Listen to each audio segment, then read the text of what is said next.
Now, Bitcoin is very interesting. So the topping tail, we did close above it. What does that mean from a topping tail perspective? It means that this no longer has power. Gareth Soloway shares his latest take on Bitcoin and crypto moves, price targets, and key risks. Let's watch for details. Microsoft major trend line that broke yesterday. Now, you have not confirmed yet. I want to reiterate that. You got to confirm, but if we confirm, then you're in, basically, if you're in Microsoft, you're looking at a break of this uptrend would then have confirmed, and you would expect further downside to go. Bitcoin. Now, Bitcoin is very interesting. So the topping tail, we did close above it. What does that mean from a topping tail perspective? It means that this no longer has power. And so essentially, you can take it away and say, you could even cross it and say, nope, no longer is that a factor on the charts. Now, does this mean that Bitcoin is an all-out buy and bullish move? The answer is no. What this means is probabilities are now 50-50. Why? Let's talk about why they're 50-50. Why in technical analysis does this mean that? So as long as that topping tail was intact, the probabilities favored a pullback. Okay, 60-40, whatever you want to put on those odds. Right now, it's been negated because we had a daily close above. By the way, with topping tails, you don't have to confirm above. Okay, but the reason why it's a 50-50 now is because now you have a double top.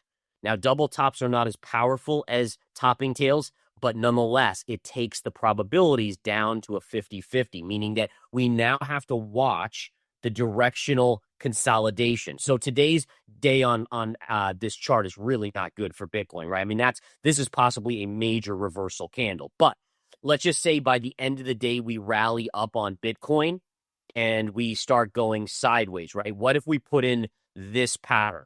So essentially we go up, we go down, we go up, we go down. What type of pattern is that, guys?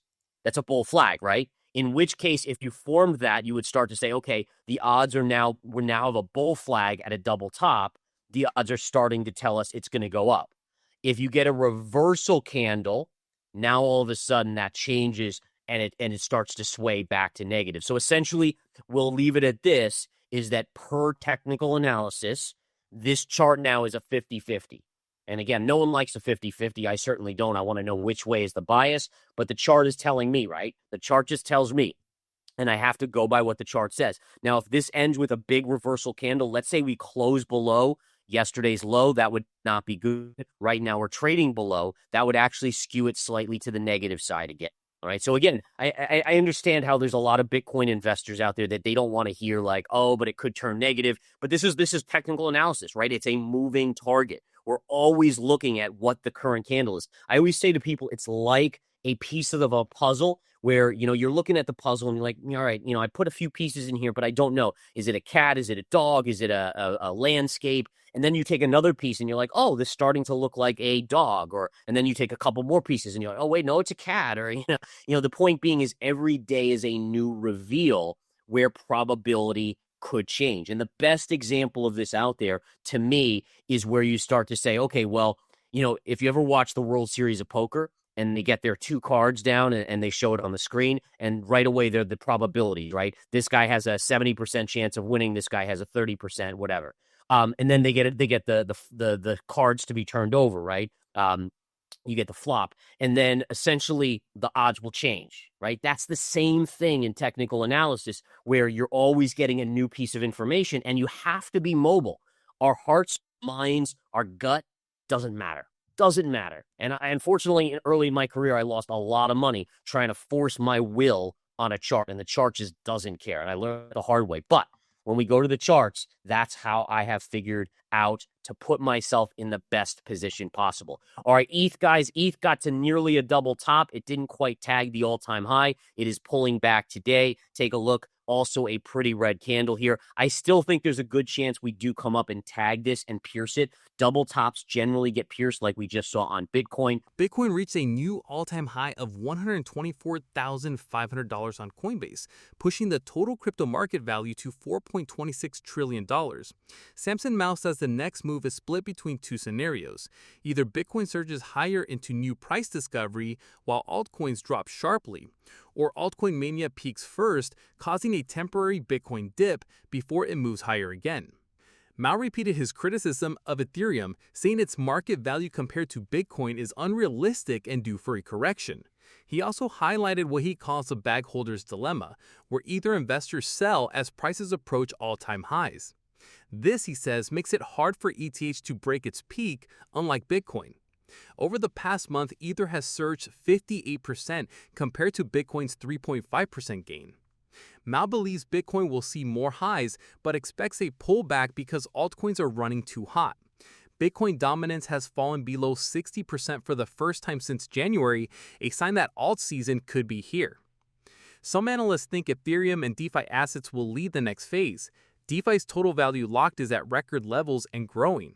Others expect Bitcoin to consolidate near current prices as altcoin volumes rise, with ETH and DeFi tokens attracting speculative inflows. Gold is not rallying on this news. Interesting how most of us, okay, well, yeah, the dollar's up a little bit, but more inflation is usually better for gold. But gold here is not rallying. And this is starting to form a bigger bear flag. So let's keep an eye on that. It's still an immature bear flag. I would still give the odds to the downside here. Silver, let's take a look at silver. Silver's coming back in. As I've said to you before, silver, I have no good read on this. Resistance here at 39.65, support at 34.65. That's all I have on silver. I'm waiting for a directional move into one of those levels. Ether's rally to over $4,700 is being driven by expectations that the U.S. Federal Reserve will cut rates in September. Analysts warn this assumption could be risky if the cut does not happen. Pav Hundo from SwiftX says the market is priced for perfection, pointing to strong Ether ETF inflows and steady funding rates. Monday saw spot Ether ETFs post a record $1.01 billion in net inflows, while the token has jumped 30% in a week. Charles Edwards from Caprile Investments says he remains bullish but warns that changes in inflation, Fed policy, or geopolitical events like a major war could freeze liquidity and slow market flows. He believes Ether could double if Bitcoin reaches between $150,000 and $200,000, citing strong fundamentals and high institutional demand.